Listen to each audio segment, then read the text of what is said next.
Cristiano Ronaldo vient de faire une énorme annonce sur son avenir et a laissé les fans de football avec une grande question. Vient-il de révéler quand il prendra sa retraite? Ses derniers commentaires suggèrent que la Coupe du Monde pourrait être son dernier chapitre au football. Laissez-moi vous l'expliquer. Commençons par ce qui s'est réellement passé cette semaine, car cela s'est déroulé rapidement. Avant même que le Portugal n'affronte la Croatie en huitième de finale, la sœur de Ronaldo, Katia Aveiro, s'est tenue à l'extérieur du field à Toronto et a lâché ce que les journalistes appellent maintenant une bombe. Elle n'était pas vague à ce sujet non plus. S'adressant aux journalistes à l'extérieur du field à Toronto, avant le match éliminatoire du Portugal contre la Croatie, Aveiro a révélé qu'après 1000 buts, il prendra sa retraite, disant qu'elle parle de l'équipe nationale et que les informations qu'elle tient d'une source fiable lui disent que cette Coupe du Monde est sa dernière danse. Elle a continué en disant « D'après les informations que j'ai, il peut dire au revoir, en jouir pendant que c'est là. Ce n'est pas aujourd'hui qu'il dit au revoir, mais c'est bientôt. Je crois que c'est ses adieux, en jouir beaucoup. » Elle a ajouté qu'il serait difficile de trouver quelqu'un comme lui une fois qu'il serait parti. C'est la famille, c'est du sang. Ce n'est pas un analyste quelconque qui flotte une théorie. C'est sa propre sœur qui dit à la télévision portugaise qu'elle a des informations fiables de l'intérieur du camp.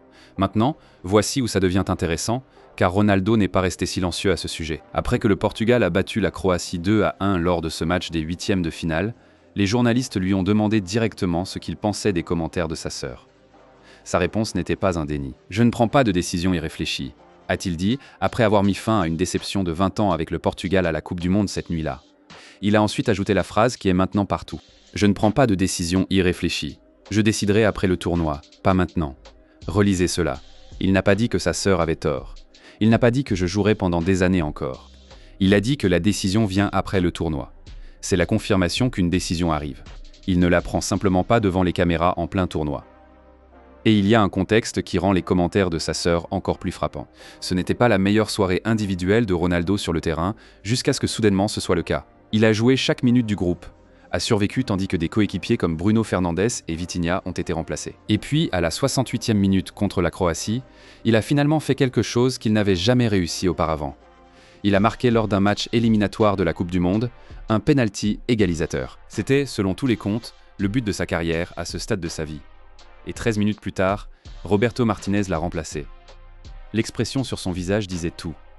Comme prévu, le joueur de 41 ans n'avait pas l'air content. Quand son numéro 7 a été affiché sur le tableau du 4e arbitre, et son expression faciale était impayable. Les caméras l'ont capturé, les commentateurs ont réagi en direct, et en quelques minutes, c'était découpé et partagé partout avec la même question attachée. Était-ce son dernier moment jamais sur un terrain de Coupe du Monde? Martinez a apporté Ruben Neves pour le contrôle, a déplacé le Portugal à un attaquant en haut avec Goncalo Ramos menant la ligne. Et Ronaldo a dû regarder le reste du match, celui où Ramos a finalement marqué le but gagnant à la 94e minute en provenance du banc. Il ne s'en est pas plaint publiquement. Ronaldo a embrassé Neve en quittant le terrain avant de serrer la main de Martinez et de prendre sa place sur le banc. Mais l'optique était impossible à ignorer. Le plus grand buteur de sa génération remplacé lors d'un match éliminatoire, la même nuit où sa sœur a dit au monde qu'il est sur le départ. Après le match, Ronaldo a été interrogé à nouveau sur son avenir. Et encore une fois, il n'a pas étouffé la question. Il a dit que son avenir n'est pas ce qui compte en ce moment et qu'il en parlera plus tard, expliquant qu'il parlera avec sa famille avant de prendre sa décision. Parler avec sa famille, la même famille dont la porte-parole, sa propre sœur, vient de dire à la télévision portugaise que c'est la dernière danse. Donc, en l'espace d'environ 48 heures, nous avons eu une sœur déclarant publiquement que la Coupe du Monde est ses adieux au Portugal. Une substitution qui ressemblait en tout point à la dernière image de sa carrière à la Coupe du Monde. Et Ronaldo lui-même confirmant qu'une décision arrive juste après la fin du tournoi, pas pendant. C'est l'annonce dont tout le monde parle, pas une conférence de presse, pas un message Instagram, une séquence de moments, une confirmation familiale, une substitution du manager, et les propres paroles de Ronaldo, tout pointant dans la même direction, tout arriving dans les jours les uns des autres. Mais pour comprendre à quel point c'est réellement important, vous devez comprendre ce vers quoi Ronaldo a travaillé au cours des derniers mois et pourquoi cette Coupe du Monde allait toujours être le point de rupture d'une manière ou d'une autre. Ce n'est pas une histoire qui a commencé cette semaine. Cela s'accumule depuis l'année dernière, et Ronaldo a semé des indices tout du long. Il a juste continué à bouger les poteaux de but sur le moment exact où la porte se fermerait. Revenez en novembre. Le Portugal était sur le point de se qualifier pour cette Coupe du Monde, et Ronaldo s'est assis pour une interview et a fait la déclaration la plus claire qu'il ait jamais faite jusqu'à ce moment. Avec le Portugal au bord de la qualification pour la Coupe du Monde 2026, Ronaldo a confirmé que le tournoi aux États-Unis, au Canada et au Mexique serait son chant du cygne sur la plus grande scène du football. Il n'a pas hésité.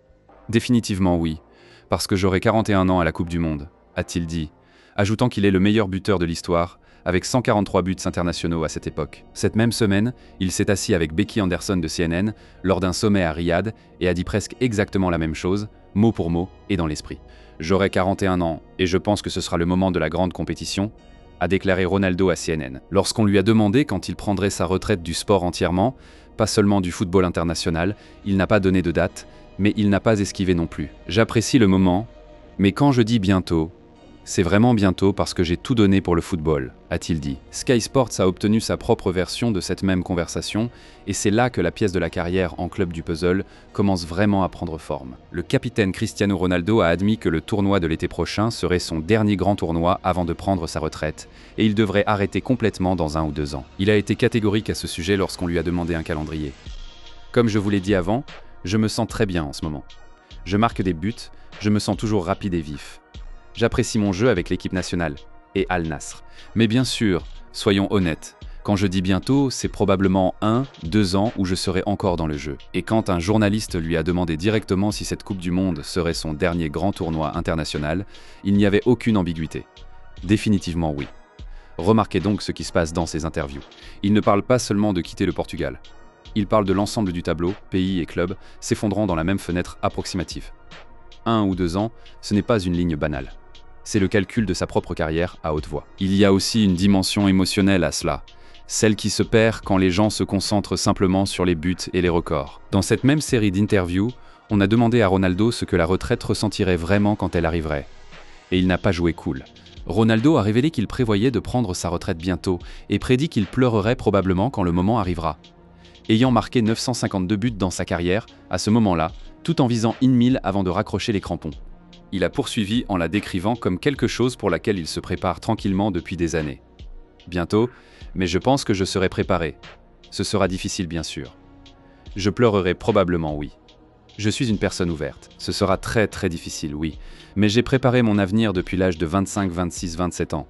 C'est un homme qui savait que cela arrivait depuis près de 2 décennies et qui a planifié son atterrissage tout ce temps. Ce qui a du sens quand on regarde ce qu'il poursuit vraiment maintenant. Parce qu'il y a un nombre qui explique presque tout pourquoi il n'a pas déjà quitté. 1000 buts. Il en est actuellement à plus de 970 dans sa carrière, pour le décompte continu tenu par les médias couvrant cette Coupe du Monde. Et il n'a pas caché que l'atteinte de 4 chiffres lui importe plus que presque tout le reste sur la table. C'est la raison pour laquelle les gens qui le connaissent ne croient pas qu'il prend sa retraite dès que la course du Portugal se termine. C'est la raison du chapitre saoudien de son histoire, l'accord Al Nassr, qui a fait de lui le premier joueur milliardaire du sport. Suite à un contrat qu'il a signé avec Al Nassr, selon l'indice des milliardaires de Bloomberg, il reste encore de la route à parcourir. Et ce contrat Al Nassr est un détail qui mérite de s'attarder dessus, car il complique le tableau de la manière exacte qui rend cette histoire si captivante. Il n'est pas hors contrat le mois prochain au niveau du club. Ronaldo est sous contrat avec le club de la Pro League saoudienne Al Nassr jusqu'en juin 2027. Donc, même dans la version des événements où il ferme la porte sur le Portugal pour de bon, il y a une piste contractuelle avec son club qui s'étend d'une année complète au-delà de cette Coupe du Monde. C'est la tension qui anime toute cette histoire. Pays et club n'avancent pas nécessairement à la même cadence. Les commentaires de sa sœur concernaient spécifiquement l'équipe nationale. Elle a elle-même fait cette distinction. Mais les propres paroles de Ronaldo accumulées au cours des 8 derniers mois reviennent sans cesse à la même phrase « bientôt pour tout, club compris ». Et cela nous amène au moment qui a transformé toute cette spéculation en quelque chose. Le monde entier du football a été soudainement forcé de confronter en temps réel la nuit à Toronto elle-même. Chaque élément de cette histoire, les commentaires de la sœur, les interviews, le contrat, le compte à rebours, tout cela a culminé en une seule nuit à Toronto. Et c'est arrivé dans un match qui avait beaucoup plus de couches que simplement Portugal contre Croatie. Commencez par l'adversaire car cela importait. Stan. De l'autre côté du terrain se trouvait Luka Modric, 40 ans, l'ancien coéquipier de Ronaldo au Real Madrid. Un homme avec qui il avait remporté 4 titres de Ligue des Champions lors de leurs années ensemble en Espagne. Quand le Portugal affrontait la Croatie dans ce match des 8e de finale, l'histoire s'écrivait. Pour la première fois, 2 joueurs de champ âgés de plus de 40 ans s'affrontaient l'un l'autre dans un match de Coupe du Monde. Un rapport l'a énoncé clairement, plus important encore pour l'un d'eux, le plus grand tournoi du football était presque certainement sur le point de prendre fin. Il a pris fin, mais pas pour celui que tout le monde attendait. La Croatie a perdu 2-1, et c'est Modric, pas Ronaldo, qui s'est éloigné d'un terrain de Coupe du Monde pour la dernière fois cette nuit-là. L'entraîneur croate Zlatko Dalic et le Portugais Roberto Martinez ont rendu hommage à Modric, qui a très probablement joué son dernier match de Coupe du Monde. Et après cette défaite déchirante, le quarantenaire a partagé un long échange avec Ronaldo, 41 ans. Deux légendes du football proches de la fin de leurs carrières internationales. L'image de cet échange a été décrite par de nombreux médias, comme le moment qui survivra au score. Un rapport l'a capturé simplement. L'histoire retiendra probablement davantage ce qui s'est passé après le coup de sifflet final, quand Cristiano Ronaldo et Luka Modric se sont embrassés, sachant que seul l'un d'eux continuerait à chasser la Coupe du Monde. Un autre l'a présenté comme un passage de témoin entre deux hommes qui ont passé près de 2 décennies au sommet du sport ensemble. Ronaldo et Modric ont partagé des vestiaires, des trophées de Ligue des Champions, des ballons d'or, des attentes impossibles et près de 2 décennies au tout premier plan. Mais la fin de Modric n'était pas la seule fin sur le terrain cette nuit-là. Parce qu'à la 81e minute, 13 minutes après son pénalty égalisateur, Martinez a pris la décision qui a dominé les gros titres pendant des jours. Cristiano Ronaldo a été remplacé par Roberto Martinez lors de la victoire du Portugal en 8e contre la Croatie, le manager prenant la décision surprenante de remplacer le quintuple Ballon d'Or à la 81e minute avec le score à égalité 1-1. Pensez à ce que cette substitution ressemblait au moment avant que Ramos ne marque le but décisif. Ronaldo, remplacé visiblement frustré, marchant vers le banc sans savoir si le Portugal survivrait même au match, et encore moins s'il aurait une autre apparition en Coupe du Monde. Un média a décrit la scène brutalement. L'entraîneur du Portugal Roberto Martinez a pris une décision stupéfiante, remplaçant Cristiano Ronaldo à la 81e minute de leur match de Coupe du Monde contre la Croatie. Et le capitaine de 41 ans s'est éloigné avec une perplexité visible. Son expression en disait long. Il ne s'attendait clairement pas à être remplacé. Pendant quelques minutes tendues, cela ressemblait réellement à la dernière image de la carrière de Ronaldo en Coupe du Monde. Pas un but, pas un trophée levé, juste un panneau de remplacement avec le numéro 7 dessus. Il a fallu le coup de tête en prolongation de Goncalo Ramos et une controverse VAR annulant un but égalisateur croate pour sauver le Portugal et par extension sauver le tournoi de Ronaldo pour au moins un autre tour. Il y avait une autre dimension à cette nuit aussi.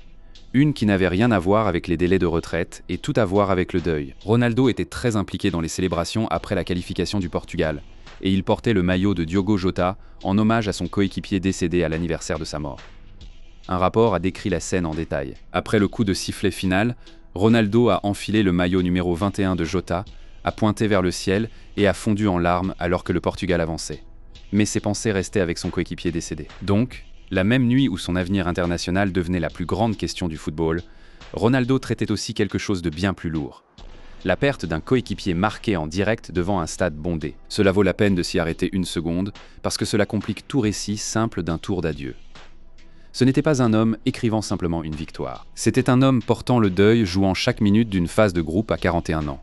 Étant remplacé exactement au moment où son héritage avait besoin d'un but de plus et entendant sa propre sœur dire aux caméras que le temps était essentiellement écoulé. Quand les journalistes l'ont rattrapé après et ont insisté sur ce que sa sœur avait dit, c'est alors qu'il a livré la phrase qui a été rejouée partout depuis. Cristiano Ronaldo n'avait pris aucune décision concernant l'avenir de sa carrière internationale suite à la victoire du Portugal contre la Croatie, déclarant aux journalistes « Je ne prends pas de décision irréfléchie maintenant ». Il ne corrigeait pas sa sœur.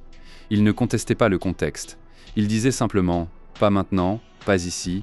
Pas en milieu de tournoi. Et avec le Portugal avançant pour affronter l'Espagne en 8e, ce pas maintenant avait soudainement une date d'expiration attachée à cela. Chaque match restant de ce tournoi devenait potentiellement le dernier match littéral de la carrière internationale de Cristiano Ronaldo, ce qui est exactement le type de pression qui transforme un match de football en tour d'adieu, que le joueur est réel, le veut ou non.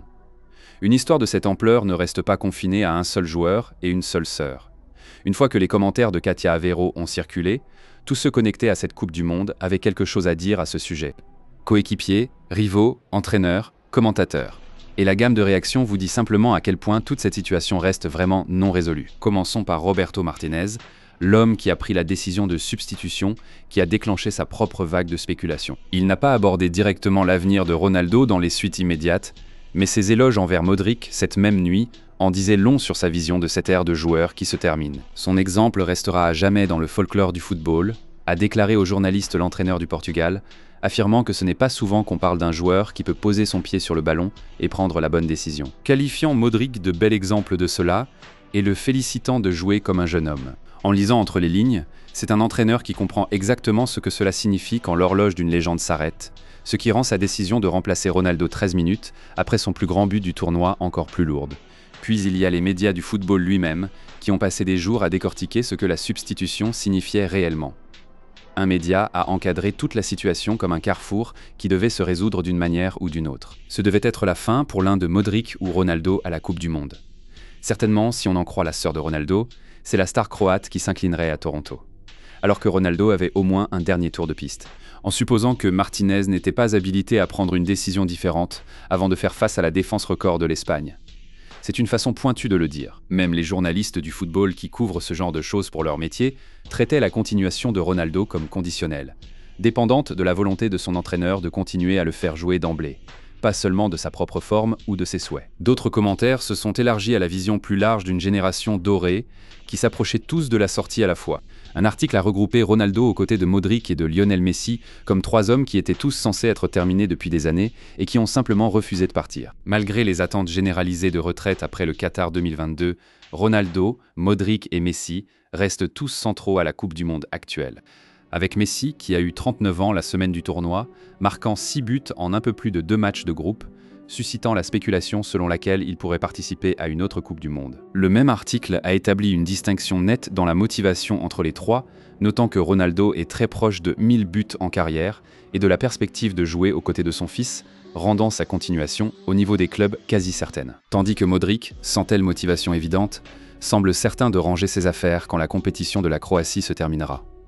Cette distinction compte. C'est l'explication la plus claire de la raison pour laquelle l'histoire de Ronaldo se divise en deux. Le Portugal pourrait se terminer, mais Al Nassr, le fils suivant ses traces, la chasse aux 4 chiffres en but en carrière. Rien de cela n'a encore de date de fin évidente. Puis il y a Fabrizio Romano, le journaliste spécialisé dans les transferts dont la parole tend à bouleverser les marchés et les manchettes. Quelques semaines avant le lancement de ce tournoi, Ronaldo lui a dit directement que la porte de sa carrière internationale pourrait ne pas être aussi fermée que sa sœur le suggère maintenant. Ronaldo a dit à Fabrizio Romano en juin qu'il n'a pas exclu de jouer à la Coupe du Monde 2030 qui sera co-accueillie par l'Espagne, le Maroc et son Portugal natal. Étant donné que le Portugal est l'un des 3 hôtes, un média a souligné à quel point cette possibilité serait difficile à écarter complètement. Étant donné que le Portugal co-accueille le tournoi, il est difficile d'imaginer que Ronaldo ne le considérerait pas au moins. Et s'il le fait, il serait à la poursuite de l'histoire, puisque le gardien égyptien Essam El Hadari détient actuellement le record du joueur le plus âgé à jamais participer à une Coupe du Monde, ayant joué à 45 ans, exactement le même âge que Ronaldo aurait. Donc, quelque part entre la certitude de sa sœur et ses propres commentaires à Romano, il y a une vraie contradiction qui saute aux yeux. Un camp dit que c'est définitivement le dernier tour de piste. L'homme lui-même, quelques semaines plus tôt, a dit à l'un des noms les plus fiables du journalisme footballistique que 2030 n'est pas hors de la table. Même le commentaire footballistique plus large a relevé cette tension exacte. Un article de long format examinant les situations de Ronaldo et de Modric l'a mis directement. Ronaldo, de son côté, était sur le point de rédiger le plan de retraite le plus doré imaginable, juste à côté, en Arabie Saoudite. Tandis qu'après avoir mené la Croatie à la 3e place, Luka Modric, aussi, allait voir s'il pouvait tirer encore un tournoi avant de prendre congé. Nous avions tous tellement tort. C'est le thème qui traverse essentiellement chaque voix qui pèse sur cette question. Tout le monde prédisait que ces deux seraient partis il y a des années, et tout le monde continuait d'avoir tort. Même le jeu lui-même et les joueurs, eux, autour de lui, on continue de penser que c'est un moment plus grand qu'un seul match. Ivan Perisic, coéquipier de Modric en Croatie, a marqué ce but égalisateur tardif qui a été annulé, prolongeant la tension de toute la nuit. Bien que Ronaldo ne soit ni le premier ni le seul vétéran à avoir marqué, avec Perisic trouvant le filet en finale 2018 et à 37 ans, remportant sa 158e sélection, s'avançant depuis l'arrière-gauche pour en ajouter une autre. C'est un tournoi rempli de vétérans qui déjoue les attentes. Ce qui est exactement pourquoi personne n'est disposé à appeler la fin de Ronaldo avec une confiance totale.